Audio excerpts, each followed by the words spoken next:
জুলাই গণ অভ্যুত্থানের দ্বিতীয় বার্ষিকী উপলক্ষে রাজধানী সোহরাওয়ার্দী উদ্যানে কনসার্ট ফর ডেমোক্রেসির আয়োজন করেছে সংস্কৃতি মন্ত্রণালয়। উন্মুক্ত এই কনসার্ট, যেখানে অংশ নিচ্ছে দেশের 7টি জনপ্রিয় ব্যান্ড। কনসার্টের আরো খবর জানাতে আমাদের সাথে যুক্ত হচ্ছেন সহকর্মী জুলিয়া তানহা। তানহা, জনসমাগম কেমন দেখছেন, কি বলছেন দর্শক শ্রোতারা, জানাবেন।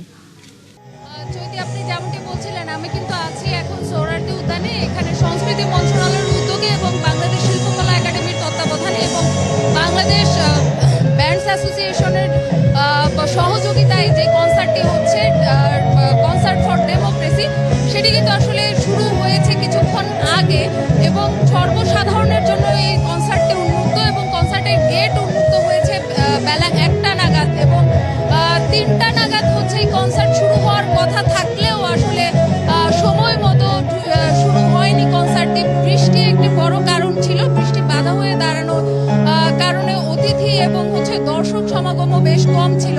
এখন বৃষ্টি থেমেছে এবং আমরা দেখছি যে দর্শকদের আনাগোনা কিন্তু বাড়ছে এবং দর্শক উপস্থিতিও বাড়ছে এবং এখন যেটি বলতে গেলে যে সোহরাওয়ার্দী উদ্যানের কানায় কানায় দর্শক আসছেন এবং দর্শকরা আসলে কিছুটা ক্ষোভের মধ্যে ছিল যে সময় মতো কনসার্ট শুরু করতে পারেনি আয়োজকরা।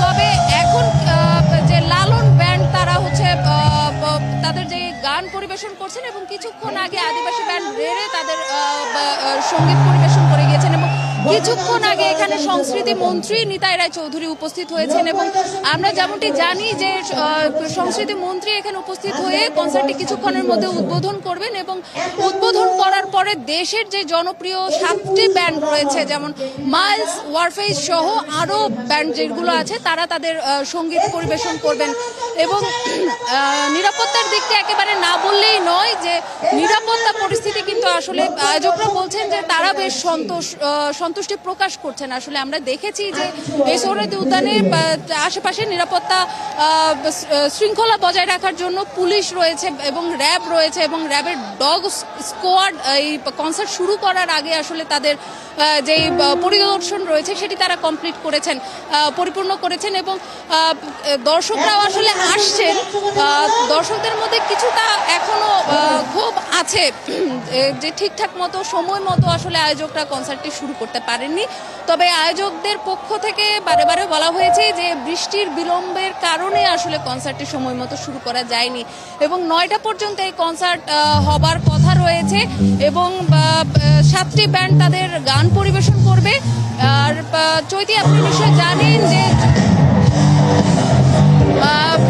নিশ্চয়ই জানেন যে জুলাই গণ অভ্যুত্থান দিবসকে কেন্দ্র করে রাজধানী ঢাকায় বড় বড় 2টি কনসার্ট রয়েছে। আজকে সোহরাওয়ার্দী উদ্যানে যে কনসার্টটি হচ্ছে, একই সাথে মানিক মিয়া এভিনিউতেও কিন্তু একটি ওপেন এয়ার কনসার্ট হচ্ছে এবং 2টি কনসার্টই আসলে সর্বসাধারণের জন্য উন্মুক্ত।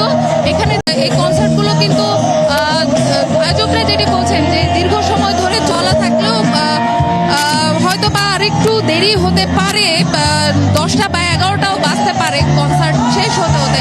আমরা দর্শকদের সাথেও কথা বলেছি, তারা যেমনটি বলছেন যে এরকম একটি বিশেষ দিনে এরকম 2টি ওপেন এয়ার কনসার্ট করাতে তারা আসলে বেশ খুশি এবং আমরা এখানে দেখেছি যে নারী পুরুষ নির্বিশেষে সব ধরনের দর্শকরাই এসেছেন এবং এখন যেহেতু বৃষ্টি নেই এবং আবহাওয়াও বেশ কিছুটা শীতল রয়েছে, বাতাস রয়েছে অল্প অল্প, তো এই আবহাওয়ায় আসলে দর্শকরা আসতে শুরু করেছেন।